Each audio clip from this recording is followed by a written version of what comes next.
Welcome to this module. In this lesson, we will talk about some cybersecurity roles. Yes, and our Keep Cyber Simple series, cybersecurity roles. All right, let's talk about this. So this is where we are overall in our module, right? We're still in module 2. We just finished up part 1, which was our cybersecurity policies. Now we're into cybersecurity roles and responsibilities. So how I approach this is I break up roles and responsibilities into 2 areas: external organizational roles and internal. And when I say exterior, these are depending on your organizational structure. Could be individuals, or these could be people who are outside of your organization who will come in and do assessments, do inspections, and those types of things. So we're going to look at your authorizing official, your security control assessor, common control providers, as well as your mission business owners. And then internal roles to your organization, such as your information owner and your information system owner, your information system security manager, information system security officers, and information system security engineers. Like I say, this is just a hopefully, if you're new to this business of cyber, when you hear these terms, well, go talk to the SCA, the AO, the ISO, the ISO, the ISM, the ITSI. These are the acronyms you're going to hear when you walk into an organization. And if you are new to these, you're going to go, what are they even talking about? I don't have a clue. Who's an ISM, ISO, ITSI? Yes, so hopefully this will give you a little perspective on what these roles are and their responsibilities in the organization.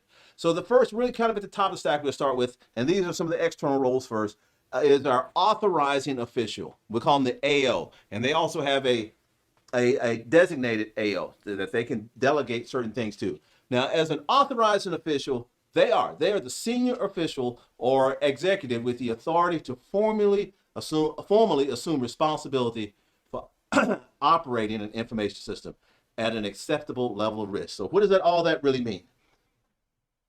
It means that they are the individual that can say, you know what? I take responsibility for this new information system, knowing that it has some risk, but I'm willing to accept a certain level of risk within the organization, within this information system, in order to meet our mission's responsibility. That AO, that authorized official, they are the ones who are accepting risk. They also typically have budgetary oversight for the information system. Now, that may change depending on the organization that you're in. So may or may not have that. Throughout the security authorization process, the AO, the authorizing official, are accountable for the security risks associated. Like I say, really at the end of the day, they are owning the risk. Some of their responsibilities, what they do, they evaluate the threats and vulnerabilities to the system to be sure that, and to see if it needs any type of additional safeguards. Issue and maintain a written security authorization statement in writing. They are the ones who sign that ATO, the approval to operate. When you get that ATO that says, yes, I can now operate this system, they are the ones who will sign that document. They also approve any security plans, any memorandums of agreement or memorandums of understanding, the MOUs or MOAs, what you hear them called, as well as our POAMs, or plans of actions and milestones. So they have a lot of responsibility. Now, within that realm, they also have another individual who they could we'll call a delegated authorizing official, the DAO. They are appointed in writing and they act on behalf of the AO. Now, that DAO can sign a lot of things, and they can have the AO can delineate a lot of tasks to them. One thing they typically cannot delineate is signing that authorization statement. The DAO cannot sign that authorization statement in most set environments. Okay, let's take a look at that security control assessor. This is an individual who typically works on behalf of the AO. They are the ones who, in our previous lesson, we talked about assessing controls. Well, once we assess controls, this security control assessor are the ones who actually many times will conduct that assessment, as well as create a security assessment report based on what the assessments came out to be. Again, responsible for conducting a comprehensive assessment of the management, operational, and technical security controls used on that system. They are the ones that actually will do that assessment. Now, sometimes they will delegate that to internal security control assessors within the organization. So that's quite possible. And they also, again, provide an assessment of the weaknesses, of the severity of the weaknesses and any deficiencies, as well as they can recommend corrective actions. So like I said, they have a lot of responsibilities. They also review and recommend approval of your ATO, your authority to operate documents and artifacts to who? Yes, the AO, the one we just talked about. Now these individuals, your SCA, again, they cannot sign these documents. What they can do is recommend approval, and typically the AO, will follow the recommendation of the security control assessor. Now, depending on where you are and your organization, you may have what is known as a common control provider. What a common control provider, that's an individual or group or an organization responsible for the deployment, implementation, assessment, and monitoring of common security controls. And these are things that could be common across your industry. So that way, every part of your industry don't have to come up with ways to implement, ways to assess controls that are common. I'll give you an example of that. My time in the military, supporting the DoD, we had what we call the Cybersecurity Challenge. And what this is, this was created by the Defense Information System Agency, DISA, which is across all of our DoD entities. They created this so that for general user training. So before you could get onto a government system, you had to complete the Cybersecurity Challenge. That is a common control. Why? Because now every organization, every unit across the DoD no longer have to develop their own general user training. They can inherit that control from DISA. It makes life much easier because now that common control provider is responsible for developing the documentation, monitoring, and assessing that control. Like I say, some of their responsibilities, kind of like we just talked about, they document the organization identified common controls in your system security plan, as well as they document findings within your security assessment report for those common controls. They also produce and maintain the plan of action and milestones. So when things when things aren't meeting the requirements, they are able to assess and track the milestones to completion.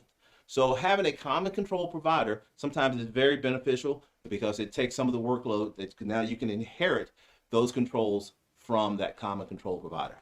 The information owner, like I say, this is the key. I will call it an individual. It could be an organization. It could be a department, but let's just call it individual. That's an individual with statutory or operational authority for specified information and responsibility for establishing the controls for the generation, collection, processing, dissemination, disposal. They are the individuals who are really responsible for the information that the information system processes, stores, or disseminates. So the information owner. Now, I think in our last lesson in policy, we talked about categorization. Well, these are the individuals who should be taking part in categorization because they own the information. They're the ones who can tell you the severity of loss of confidentiality or integrity or availability. Should it be a moderate, low, or high assessment? Like I say, so yeah, they carry a great responsibility because they own the information. Now also, hand in hand with them is the information system owner. So want to be sure we don't confuse the IO, the information owner, with the ISO, the information system owner. The information system owner is that individual or organization that's responsible for procuring, developing, and modifying the information system that's going to process the information that the information owner has. So again, think about keeping it simple. If you have a Google account, you've got Gmail, you are the information owner. Your emails in Google, your Gmail account, all right? Or if you have a Google Drive, you are the information owner. You're responsible for, the information that goes on there. Google, they are the information system owner. They own the information system that processes your data, that manages your email. So a very loose example of the difference between an information owner and an information system owner. Some of their responsibilities, like they plan, budget, for everything that's needed to be sure that information system is secure, all the resources associated with that. They ensure compliance with any cybersecurity policies or information assurance policies, whatever it may be. Also, development and maintenance of documentation to support the ATO, all of the things associated with the information system. How to keep that server, the routers, the storage devices, how to keep all these things working so they can process the data that the information owner gives them.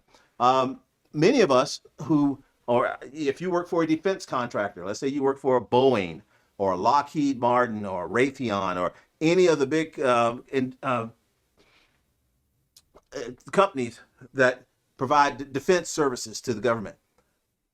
The government is the information owner because the data, the information that we produce for them, they own that information. Companies, like these types of companies, we own the information systems, right? That will do the things that need to with that information. So it can, for processing, for developing, for delivering a capability. So Raytheon, we would be the information owner. The Department of Defense, the information system owner. The Department of Defense would be the information owner. So there's a very close alignment between those two. Now, how do we manage this within our organizations? Okay, so that ISO, if you notice, there's a lot of responsibilities. Responsible for planning, budgeting, compliance, development, maintenance, documentation. A lot of things going on here. How to produce, develop security documentation, right? Do you think this individual actually does that? No, they don't typically. What they do, they delegate that to the ISM, the Information System Security Manager. But that ISO still has overall responsibility and authority for that information system. So what is the role of an ISM? As an ISM, that's an individual assigned responsibility by the senior agency information security officer, or many times that ISO, okay? They serve as the principal advisor on all matters involving the security of an information system under his or her purview. So, and yes, this is an individual. Other roles that we've talked about, that could be an organization, it could be, or multiple individuals. Typically, you can have, one ISM for an information system. Some of their responsibilities. Now, like I say, I truncated this because if you look at the responsibilities for an ISM, they go on and on. There's a host of them, but these are some of the core things that ISM will do. Develop and maintain a formal information system security program with all the policies associated with that. Develop and oversee the operational information system security implementation. They will coordinate with the program security officers or some of those external customers that we talked about on approval of any documentation associated with an external information system. They provide oversight to their teams of information system security officers, ISOs. We'll talk about those guys next. And they do periodic testing, security testing, to be sure that the security posture of that system is still intact. And who helps them to do these things? That is your information system security. That should be officer. I just saw a mistake in my documentation. I have owner. No, that should be an information system security officer, ISO, ISSO. So that ISSO, the security information system security officer, actually, now this is where you have individuals with detailed knowledge and expertise required to manage an information system, right? They are the security aspects. These are the individuals who day to day develop the ATO artifacts, such as your SSP, your system security plan, the assessment plan, the risk assessments. They also many times do your auditing day to day, looking at risk assessments and auditing of that system and accountability, maintaining inventory control. So they're doing the day to day at the tactical level, at that lower part of that triangle. This is where these individual roles take place, and their responsibilities. Like I say, they ensure the systems are operated, maintained, and disposed of in accordance with security policies and procedures. They maintain the required cybersecurity certifications. So to be an ISM or an ISO, you may, depending on, especially if you're working for the federal government, you may be required to maintain a Security Plus or a CISSP or a CISO or a CASP, CASM, some type of DoD 8570 certification. Okay, so it's required to maintain that. Now, if you're not within the Department of Defense, many times these types of, or in the federal government, many times these types of certifications are desired but not required. But my thing, if you're going to be a professional in this business, yeah, you should definitely want to get some type of certification that goes along with your profession. Also, ensure all the users. Now, this is huge here because now we're actually getting to the people who use the system. Up until this point, we've been looking at the risk associated with the information, risk associated with the hardware, software, all the components of the information system. Now, this is where we start looking at all the users and start implementing, discretionary access control, role-based access control, mandatory access control. All of these things we've talked about in previous lessons. Maintaining, be sure that the security clearances and need to know, all of those things are good. And they do. They report directly to the ISM. Another role that you may have in your organization is an ISSE, Information System Security Engineer, or some places we call them ISSAs, Information System Security Architect. Many times these individuals, they report and work for the ISO because they are the ones to ensure that we are engineering security into baking it into the system, not strapping it on, as we call it sometimes. Like I say, they really do. They refine the requirements, ensure that the requirements are effectively integrated into that system. So they are very highly technical group of individuals that is responsible for the security. Now, here again, they're not building systems. Don't get them confused with software developers, software engineers, or electrical engineers who actually build systems. What they are doing is that they are ensuring that the security aspects, those controls that we've talked about, that those controls are baked into a system early on, that the security architecture and design development is baked into that system. So it's a critical role. Like I said, some of their responsibilities, like I said, they employ a lot of the best industry best practice when implementing security requirements. That could be an individual or it could be a group of individuals who are responsible for doing these type of things. Like I say, secure design, secure architecture, secure coding techniques. Again, they're not software developers, but we want to ensure that when they're coding, they're writing software code that is done in a secure manner. If you're building databases, that those databases are employing things like input validation. Those types of things are built in from a security perspective. Information system security engineers or security architects. All right, so we've covered quite a few roles of the what I call critical roles that you will see within a security organization, whether they're external roles or if they're internal. And I think it's important we see how all of these pieces, all these roles and their responsibilities fit together to ensure the security and the mitigation of risk associated with our systems. Okay, we are finished this module. We're going to go into another module, and I hope you stay with us.